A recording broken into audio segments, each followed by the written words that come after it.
नमस्कार मंडळी, मी आलो आहे चिपळूण, तालुका चिपळूण, जिल्हा रत्नागिरी येथे कृषी प्रदर्शन भरते. 62 डेअरी कृषी व पशुधन प्रदर्शन कृषी भरते, पण त्यात एक वेगळा उपक्रम केला आहे. जे शर्यत क्षेत्रात जे नामवंत बैल आहेत त्यांना प्रत्येक दिवशी बोलवलं आहे. चला या उपक्रमाला भेट घेऊया आणि जाणूया बरंच काही. या जे नामवंत बैल आहेत ते प्रमुख आकर्षण आहेत. म्हणजे बैलगाडी क्षेत्र कुठपर्यंत पोचले बघा. आणि एखाद्या चित्रपटाच्या जेवढं लोकप्रियता नसते चित्रपटाच्या हिरोला, त्याच्यापेक्षा जादा लोकप्रियता बैलांना भेटलेलं आहे. खऱ्या अर्थानं बैलगाडी शर्यत एवढी मोठी झालेली आहे की बैल हे सेलिब्रिटी झालेत. तर काल कोण आलं? काल बघा आला बकासूर. खूप गर्दी होती बकासूर आल्यानंतर. आज आहे लखन, त्याच्यानंतर येणार आहे घोटचा सर्जा, त्याच्यानंतर वाईट गोल चिक्या, वेगा शेवट सर्जा, शेवटच्या दिवशी मथुर असणार आहे. तर अशी बैलं बघा या प्रदर्शनात सेलिब्रिटी म्हणून येणार आहेत. काल तर बकासूर आला, एक वेगळं वातावरण झालं. तर आपण म्हणू की आता बैल मोठमोठ्या प्रदर्शनात मोठमोठ्या ठिकाणी सेलिब्रिटी व्हायला लागलेत. तर ही बैलगाड्याच्या दृष्टीनं खूप मोठी गोष्ट आहे. आता हे आयोजन केले कृषी प्रदर्शनाचं, त्या आयोजकांना भेटूया आणि जाणूया बऱ्याच गोष्टी. या ह्या कृषी प्रदर्शनाचे आयोजक आहेत. दादा तुमचं नाव सांगा. प्रशांत यादव, होय, चिपळूण. बर. पारंपरिक गाडी रंगवली. होय, हे कृषी प्रदर्शनामध्ये संपूर्ण शेती आणि शेतीच्या निगडीत असणाऱ्या सगळ्या गोष्टी इथं उभ्या केलेल्या आहेत. आपण बघताय सगळीकडं सगळ्या प्रकारचे बैल विविध भागातून आलेले आहेत, जनावरं आपली सगळे आलेले आहेत, घोडे आहेत आणि त्याचबरोबर पारंपरिक शेतीच्या अनेक गोष्टी या ठिकाणी या कृषी प्रदर्शनाच्या निमित्तानं आपण उभ्या केलेल्या आहेत. आता हे कृषी प्रदर्शन भरवण्यामागे हेतू, कारण तुम्ही डेअरी प्रोडक्टच्या संदर्भात काम करताय, तर अजून काय काय करता तुम्ही? डेअरीच्या सोबत डेअरी प्रोडक्ट आमचे आहे. अनेक सहकार क्षेत्रामध्ये आम्ही काम करतो आहोत. त्याचबरोबर ती व्यावसायिक क्षेत्रामध्ये काम करतो आहे. आणि मग या सगळ्याच्या माध्यमातून एक कोकणातल्या जनतेची एक नातं तयार झालेलं आहे. आणि त्याच्या माध्यमातून असे अनेक उपक्रम आम्ही अनेक ठिकाणी राबवत असतो. सगळ्यात महत्त्वाचं म्हणजे कृषी प्रदर्शनात तुम्ही वेगवेगळं पशुधन, म्हणजे आत्ता तुम्ही बघता पारंपरिक गाडी गेली, त्यानंतर घोडा आहेत, पक्षी आहेत, अनेक जातीवंत बैल आहेत. तर हे ठेवण्यामागं कारण काय? बघा, कोकणात पारंपरिक शेती होती, जनावरं होती. मधल्या काळामध्ये या सगळ्या क्षेत्राकडे दुर्लक्ष झालं आणि पुन्हा एकदा ज्यावेळी वाशिष्ठी डेअरी आमची सुरू झाली आणि त्या डेअरीच्या माध्यमातून दुग्ध उत्पादन आता वाढायला लागलं, तसं आम्ही या क्षेत्रावरती लक्ष केंद्रित करायचं ठरवलं. आणि त्या अनुषंगाने एक आधुनिक पद्धतीची शेती, त्याचबरोबर ती इथल्या नवीन तरुणांना रोजगार निर्मिती या माध्यमातून व्हावी, त्यांना या शेतीमधलं अधिकचं ज्ञान कळावं, म्हणून हा आमचा या ठिकाणी अशा पद्धतीचा प्रयोग आहे.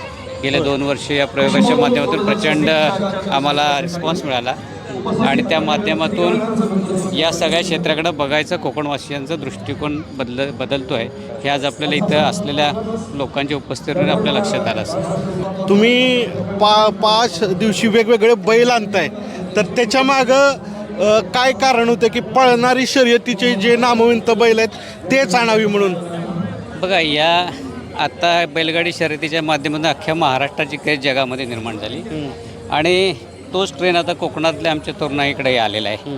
कोकणातही बैलगाडी शर्यत आणि अनेक चांगल्या प्रकारची बैल हे आमची तरुण शेतकरी पाळायला लागलेले आहेत. आणि म्हणून मग या शेतकऱ्यांना अधिक प्रोत्साहन द्यावं, या क्षेत्रातही कोकण पुढं जावा, आमच्या तरुणांना या माध्यमातून या क्षेत्रामध्ये यशस्वी होता यावं, म्हणून आम्ही वेगवेगळ्या प्रकारचे बैल हे महाराष्ट्राच्या सगळ्या भागातून जे नामवंत आहेत ते गेल्या वर्षी आणले आणि याही वर्षी आणलेले आहेत. मित्रांनो, आजचा दिवस आहे. काल बकासूर हा एक जगप्रसिद्ध बैल इथं आला होता. अक्षरशः कोकण वासीय पूर्ण इथं आले. एक प्रकारची एवढी मोठी गर्दी या बैलासाठी तुम्ही पाहिली नसेल. बघा, कोकणामधल्या म्हणजे पश्चिम महाराष्ट्रात आणि अशा पद्धतीचे आपण कृषी प्रदर्शन किंवा अशा पद्धतीचे बैल, त्यांना होणारी गर्दी आपण बघत आलेला आहात. पण कोकणात अशा पद्धतीचं वातावरण आहे हे तुम्हालाही आज इथे आल्यानंतर कळलं की कोकणातील आमचा शेतकरी आणि तरुणसुद्धा शेती किंवा या बैलांच्या बाबतीत किंवा जनावरांच्या बाबतीत आता किती पुढं गेलेलं आहे किंवा कशा पद्धतीनं त्याचं या क्षेत्राकडे बघायचा दृष्टिकोन बदलला आहे. आणि ही गर्दी जी आहे त्या गर्दीच्या माध्यमातूनच 100% या पुढच्या काळात एक अतिशय मोठ्या पद्धतीची पश्चिम महाराष्ट्रात होते अशा पद्धतीची दरवर्षी एक बैलगाडा शर्यत करण्याचं सुद्धा आमचं आयोजन आहे. या क्षेत्रात काम करणारी जी कोकणातली मंडळी आहे त्यांना सोबत घेऊन भव्य दिव्य स्वरूपाची एक मोठी स्पर्धा आम्ही कोकणात लवकरात घेऊ.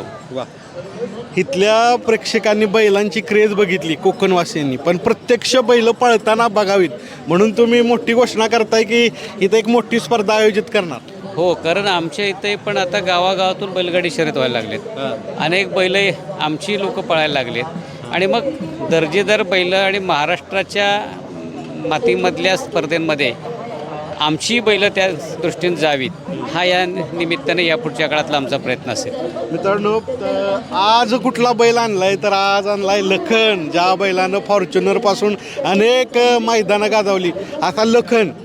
आता मला सांगा, तुम्ही प्रत्यक्ष बैलगाड्या बघत नाही, ही बैलं येतात महाराष्ट्राची अशी आवडीची बैलं, तर प्रेक्षकांच्यात कशा पद्धतीनं उत्साह असतो बघा. काल तर बकासूर आल्यानंतर प्रचंड गर्दी होती.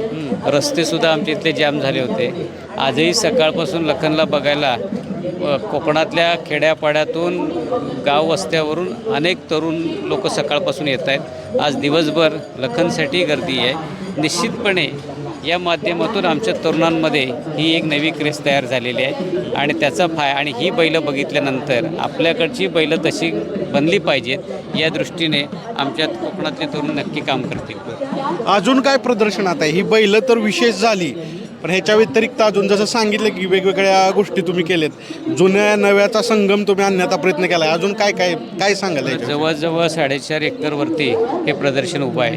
ह्या प्रदर्शनामध्ये अनेक प्रकारच्या शेतीच्या बद्दलची माहिती, शेतीचं असलेलं तंत्रज्ञान, बियाणं, अनेक प्रकारच्या शेतीसाठी वापरण्यात येणाऱ्या यंत्रसामुग्री या प्रत्येकाचे स्टॉल्स आहेत. त्याचबरोबर शेतीला लागणाऱ्या ज्या गोष्टी असतात त्या वस्तुपयोगी गोष्टींचंही प्रदर्शन या ठिकाणी आहे.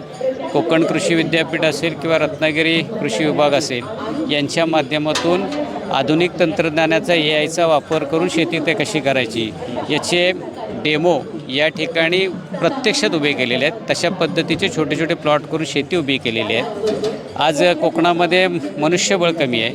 मग त्या कमी मनुष्यबळामध्ये जर आपल्याला दुग्ध व्यवसाय करायचा असेल, आपली जनावरं पाळायची असतील तर ती कशा पद्धतीनं पाळली पाहिजे, त्यासाठी मुक्त गोठा संचार पद्धतीची गोठ्याची जी संकल्पना आहे ती प्रत्यक्ष त्या ठिकाणी उभी केलेली आहे.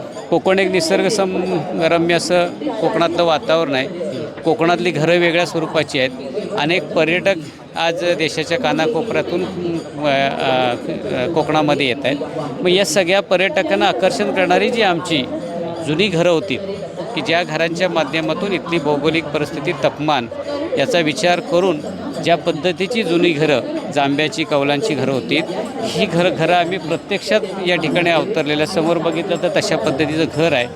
त्यावेळेची रचना कशी होती, त्यामध्ये माणसं कशी राहत होती आणि त्या राहणीमानातून तिथला माणूस कशा पद्धतीचा सशक्त होता हे सगळं या ठिकाणी दाखवतो आहे. त्याचबरोबर कुक्कुटपालन असेल, शेती उद्योगाशी निगडीत असलेला शेळी असेल की हे एका ठिकाणी छोटी छोटी आमच्या कोकणामध्ये जी क्षेत्र आहेत त्याच्यामध्ये जर एखाद्या माणसाला आपला दैनंदिन खर्च किंवा चालवायचा असेल तर एक ठराविक उत्पन्न त्याला मिळालं पाहिजे.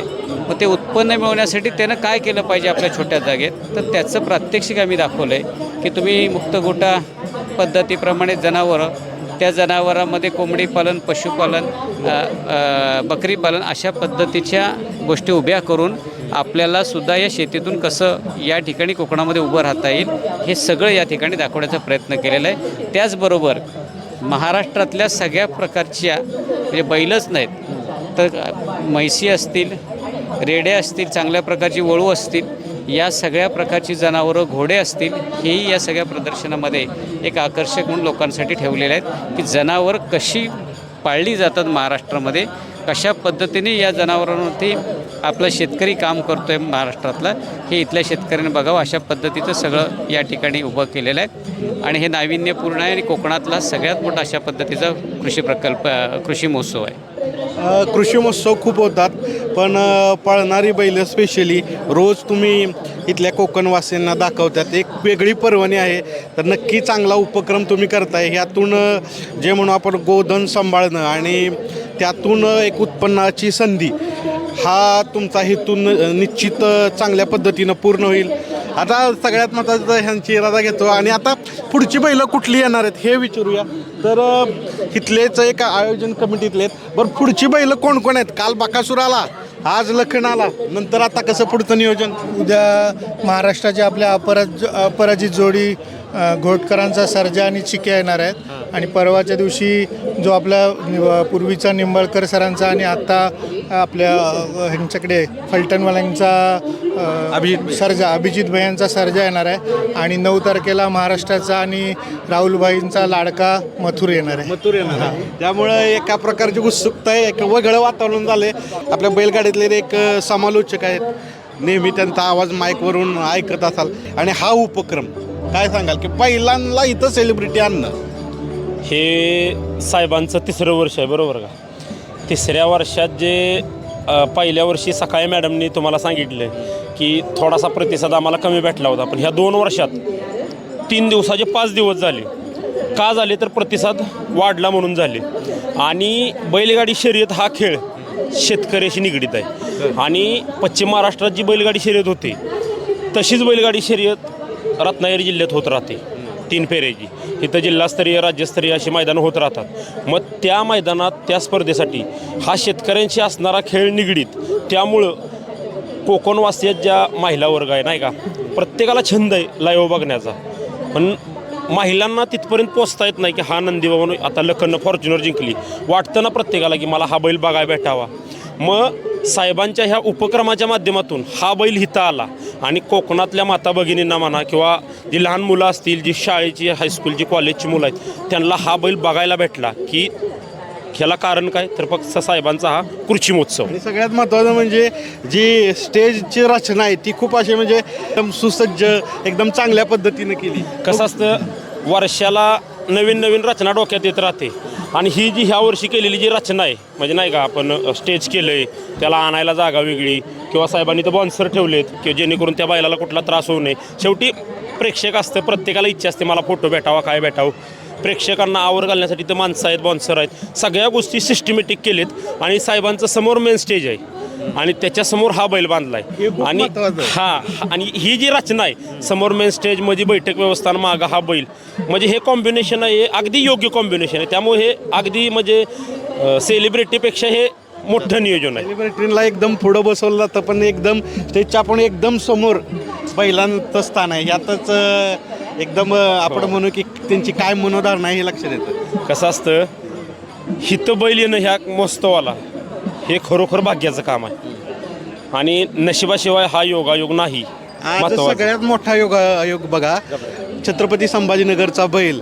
तुम्ही आहात सातारा जिल्हा, कोकणमध्ये येते, तर पूर्ण महाराष्ट्र कव्हर होतो या निमित्तानं. होय होय, ह्या निमित्तानं महाराष्ट्र कव्हर होतो. मी सातारा जिल्ह्यातला कराड तालुक्यातला, साहेब कोकणात आहेत, बैल आलाय जवळपास 600 ते 750 किलोमीटरहून. ह्याचं कॉम्बिनेशन हे सगळं ह्याला कारणीभूत तुम्ही आहे. ही जी तुमची यूट्यूब संघटना, लाईव्ह संघटना, ह्याला कारणीभूत तुम्ही आहे आणि तुमच्या माध्यमातून जे प्रसारित होतं 14 देशामध्ये जवळपास बैलगाडी शर्यत पोचली, तसं हे आज तुम्ही आता इथं आलाय. हे प्रदर्शनसुद्धा तुम्ही सकाळपासून व्हिडिओ करताय, साहेबांची बॅट झाली, मॅडमची झाली, ही सुद्धा तुमची आता पूर्ण बाईट झाल्यानंतर तुम्ही ही सुद्धा 14 देशात पोचणार.